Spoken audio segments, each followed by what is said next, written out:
Welcome to my home. Hi, I'm Cindy Merritt, and I'm your local real estate partner. And just like you, I live, work, and play in the Richmond, Virginia area and all around our wonderful surrounding counties. Okay, today we are in Montpelier, and a friend of mine told me about this amazing place out here called Wings of Hope. And this is Allison Boyd, and you're the executive director, and Wings of Hope is a nonprofit. Is that correct? Yes.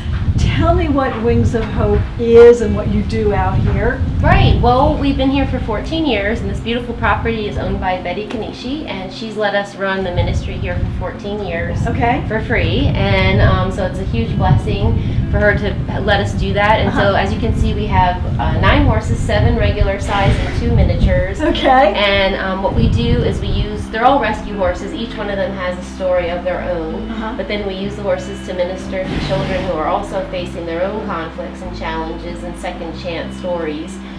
So they come out, the kids come out 90 minutes once a week, and they get paired with a volunteer, a trained volunteer, and one of the rescue horses.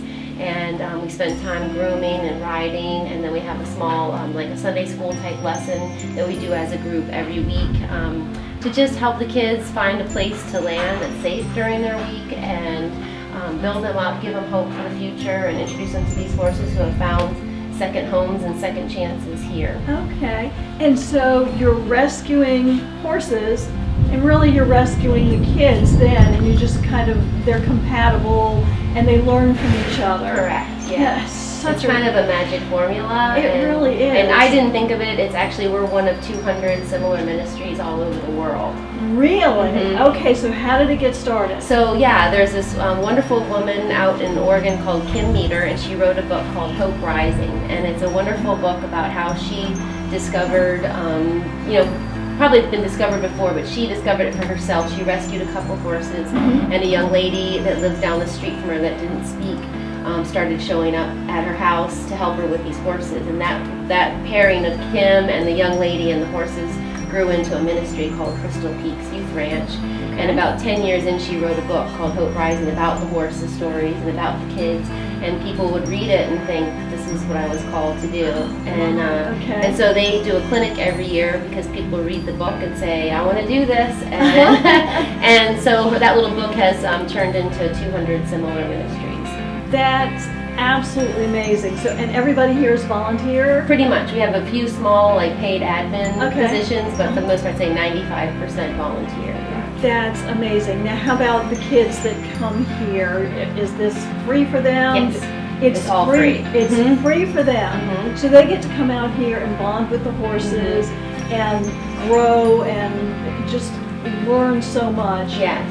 Yeah. And what a great thing that is. It's really fun, yeah. And kids stay a long time, even though they only come for 90 minutes a week, but they'll stay with us for years. We had one girl that started in 4th grade, and now she's a senior in college, and comes back and volunteers when she's in town. Or we have other kids that stay with us for years, and when they turn 13, you can come 5 to 18, you can be a participant, but when you're 13 to 18, you can become what we call a youth leader, which is where you become a mentor, and you be trained to mentor a younger child. So some kids will stay with us as what we call a rancher, and then graduate to be a youth leader, and then maybe even an adult volunteer. That is so wonderful. When my friend was telling me about the program out here, it just encompasses so much, and it just filled my heart that it's on both ends of the spectrum here, with animal and human development together, and rescuing them, and like you said, giving them a second chance. But what does it do to the child? I mean, if someone is very withdrawn and timid, does it bring them out of their shell? What does it do for the child? Absolutely. And every single child and every single horse is so unique, with the challenge or thing that they're struggling with. And so I could tell you a million different stories, but there's a few. If we go next door and meet Cinnamon, She is an Appaloosa, which if you're a horse person, you know they tend to be very stubborn. A little stubborn, yeah. Very sturdy, healthy. Which gets along really well with me, by the way. So for a child that lacks confidence, like we have a lot of kids with past abuse or trauma that come that are very withdrawn or introverted or don't have good boundaries or don't stand up for themselves. So at first glance, Cinnamon might not be a great match for them because she will do her own thing, and it will be frustrating because if she feels like you're not leading, then she'll take over. Yeah, and so what she'll do is you put the child on, and then and she'll walk the smallest circle, not even around there, and then right back to the mounting block, and basically ask you to get off. And if you don't get off, then she'll kick the mounting block and let you know your time is up. You know, get off. If you're not going to make me work, I'm done. You know, I'm punching the time clock, and so, like I said, at first glance, it seems like not a good match to put a child that's very shy and withdrawn on her. But like over a period of 10 or 12 weeks, every small victory, builds their confidence. And by the end, if they can get her to go around the ring, properly, and you just see their confidence build and the smile and the horse that they weren't sure they liked when they first got here, and just their favorite now their horse. Favorite. Yes. Okay. So the care of these is expensive. So if someone wants to donate to Wings of Hope, how do they go about doing that? Yes, well, with technology, it's so easy. They can just go to our website, wingsofhoperanch.org, and we even have a text. People can text, but that's on our website too, and donate. And yes, so that's how we survive on mostly individual donations, some corporate or corporate matches. Okay. Not too many grants because we're not quite big enough for the grants, but we're getting there. Okay. So good. And you have 9 horses, is that right? Yeah. Okay. And we see 50 children a week, and we have the program 6 nights a week. The only night we don't do it is on Saturdays. Saturdays. So everybody gets the day off on Saturday. Okay. We actually get calls. People want to give us horses every week, a couple times a week. So I post them on our Facebook page for people or Instagram. And I think over the 14 years, we've helped to rehome about 52 horses. Oh, wonderful. The ones we couldn't take, we try to facilitate their rehoming. We're now visiting with Kathy, and Kathy's on the board here at Wings of Hope. Kathy, where are we? Because this doesn't feel like a horse area. So this is our barn, our tack room. But where we are right now, this is our sensory area. Okay. And as the ranch has grown over the years, we've had so many more ranchers that have come that have had needs, on the autism spectrum, or just needs where they need to be.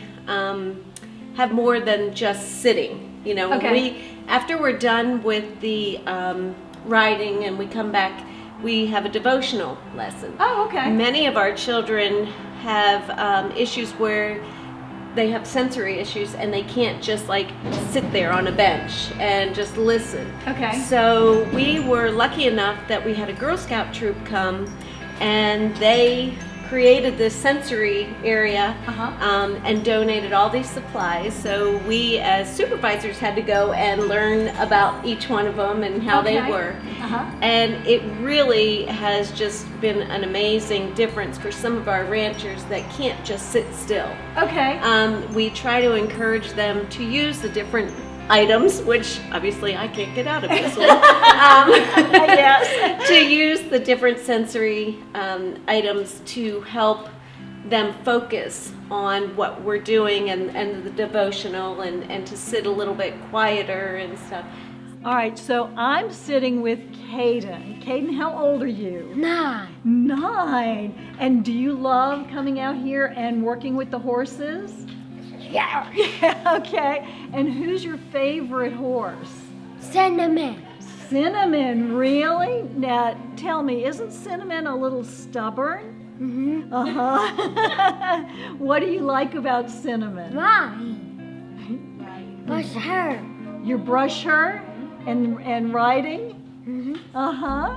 And do you get to ride Cinnamon fast? Okay, awesome. So if you want to support a wonderful organization, Wings of Hope does such great work rescuing horses and teaching children with special needs. They need your help. They need your donations. Check out their website. Come on down, make yourself at home. You will be really glad you did.